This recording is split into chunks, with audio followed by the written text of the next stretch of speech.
Hindi na po isasalang ng prosekusyon bilang testigo sa impeachment trial ang Chief of Staff ni Vice President Sara Duterte na si Attorney Zuleika Lopez at si Captain Belinda Bello. Ayon po kay Private Prosecutor Attorney Lorna Capunan, ito raw ay quote-unquote unnecessary at redundant. Ibig sabihin, paulit-ulit na lang.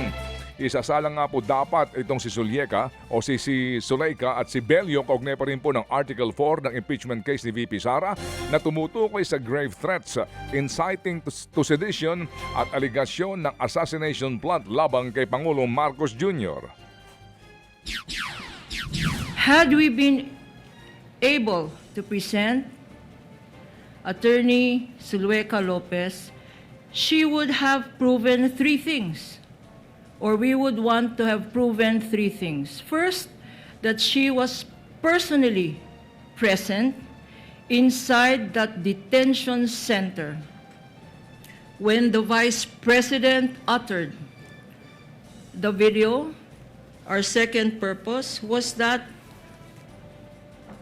Attorney Zuleika Lopez was not only present, but so were other media personnel present there who heard the utterances of the Vice President. And lastly, we would have offered Attorney Zuleika Lopez Zuleika Lopez to confirm the authenticity and the provenance of that video. O diba? Yan po ang tinig ni Private Prosecutor Lorna Capunan sa pareho po namang press conference kahapon kagabi.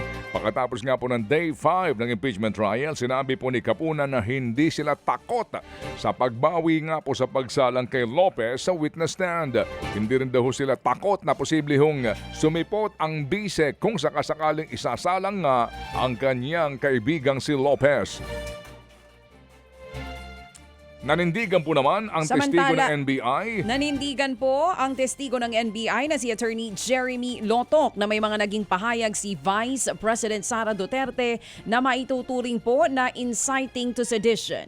Pinalutang din sa paglilitis kahapon kung paano ba talaga maituturing ang pagbabanta bilang isang grave threat. Nagpakita po ang defense team ng ilang news articles na tila nagpapatunay na hindi naman daw napatalsik sa pwesto si Pangulong Bongbong Marcos Jr.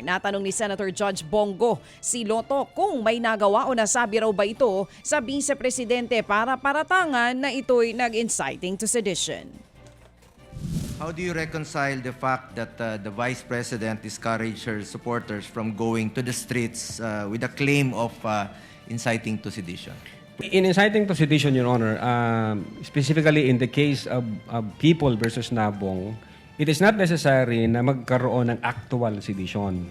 The law also penalizes if the seditious words would encourage people to do illegal acts. Meron ho bang nagawa yung Vice Presidente na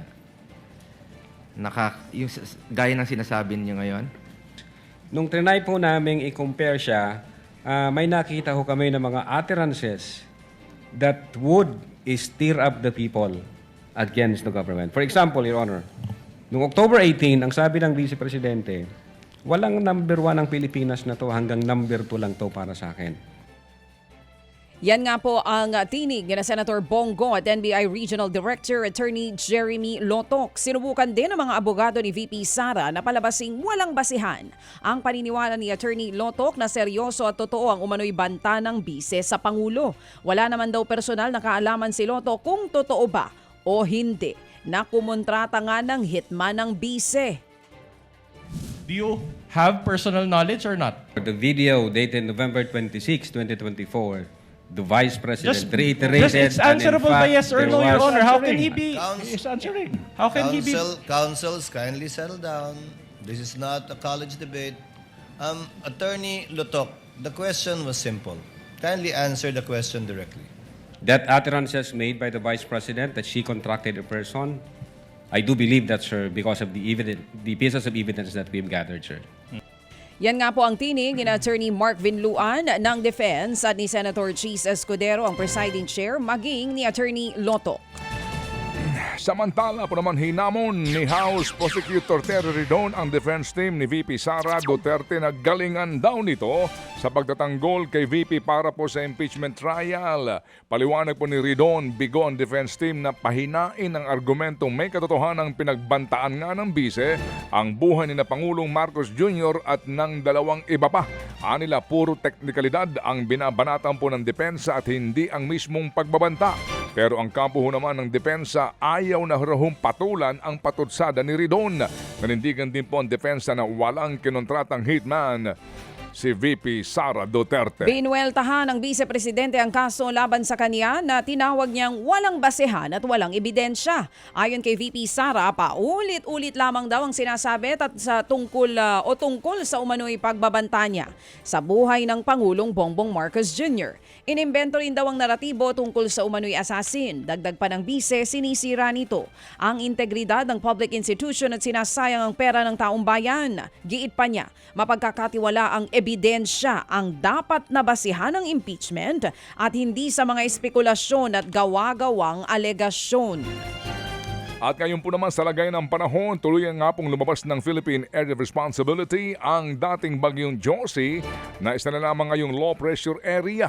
Meron pang isang low pressure area ho naman na namamataan ng pag-asa sa may kanlurang bahagi po ng extreme northern Luzon, pero ito'y malabo daw na maging ganap na bagyo. Sa ngayon po'y patuloy pa rin magpapaulan ang habagat sa western section po ng northern Luzon, habang localized thunderstorm naman ang makakaapekto sa nalabing kapuluan ng ating pong bansa. Mga kapatid, patuloy po kayong tumutok sa 105.9 True FM para sa totoong balita, impormasyon, music and entertainment. Mag-subscribe sa aming YouTube channel at podcast at sundan nyo kami sa Facebook, Instagram, X at TikTok sa True Network PH. Bisitahin din po ang aming official website, truefm.ph. At panoorin din kami sa True TV Signal, Channel 19. Kami po ang 105.9 True FM. Laging true sa'yo, kapatid. Ito tayo sa